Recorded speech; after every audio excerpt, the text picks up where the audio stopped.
सिंधुदुर्ग जिल्हा माध्यमिक उच्च माध्यमिक व अध्यापक विद्यालय शिक्षकेतर कर्मचारी संघटनेतर्फे आज या ठिकाणी माननीय शिक्षणाधिकारी माध्यमिक शिक्षण विभाग यांच्या कार्यालयासमोर आज एक दिवसाचे लाक्षणिक उपोषण आम्ही आयोजित केलेले आहे। सदरचे आयोजन हे आमचे शासनाचे विरुद्ध नसून माननीय शिक्षणाधिकारी माध्यमिक यांचे विरुद्ध आहे। कारण आज आम्हाला शासनाने आश्वासित प्रगती योजना लागू केलेली असून त्या संदर्भातले प्रस्ताव शिक्षणाधिकारी कार्यालयामध्ये सादर केलेले असताना त्या शिक्षणाधिकारी स्वतः मान्यता देण्यास टाळाटाळ करीत आहेत।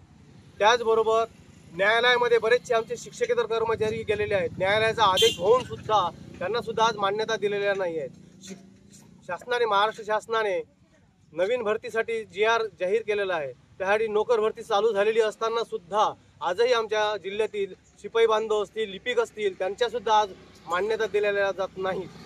त्याचबरोबर वैद्यकीय बिले आहेत, काही थकीत बिले आहेत, याचा सुद्धा शिक्षणाधिकारी कार्यालयाकडून कुठल्याही प्रकारचा ताळेबंद होत नाही।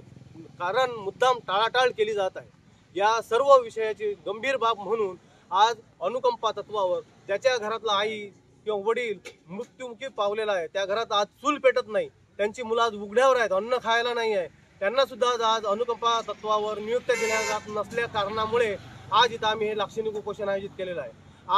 आजपासून बरोबर 1 महिन्याच्या आत आम्ही शिक्षणाधिकाऱ्यांना अल्टिमेट देतो। 1 महिन्याच्या आत जर आमच्या या बांधवांना न्याय मिळाला नाही तर बरोबर 1 महिन्याच्या नंतर याच ठिकाणी याच जाग्यावर मी जिल्हाध्यक्ष म्हणून आणि माझे जिल्हा संघटनेचे पदाधिकारी याच ठिकाणी आत्मदहन करणार आहेत आणि याची सर्व जबाबदारी शिक्षणाधिकाऱ्यावर असणार।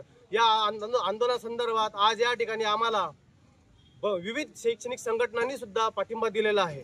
परंतु न्याय न मिळाल्यास महिनाभरात आम्ही इथं आत्मदहन करणार हा पूर्णतः इशारा शिक्षण विभागाला आम्ही आज देत आहोत। धन्यवाद। शिक्षकेतर संघटनेचा शिक्षकेतर संघटनेचा बड़े सर तुम आगे बढ़ो, हम तुम्हारे साथ हैं। बड़े सर तुम आगे बढ़ो, हम तुम्हारे साथ हैं। जय शिक्षकेतर, जय शिक्षकेतर, जय शिक्षकेतर, जय शिक्षकेतर।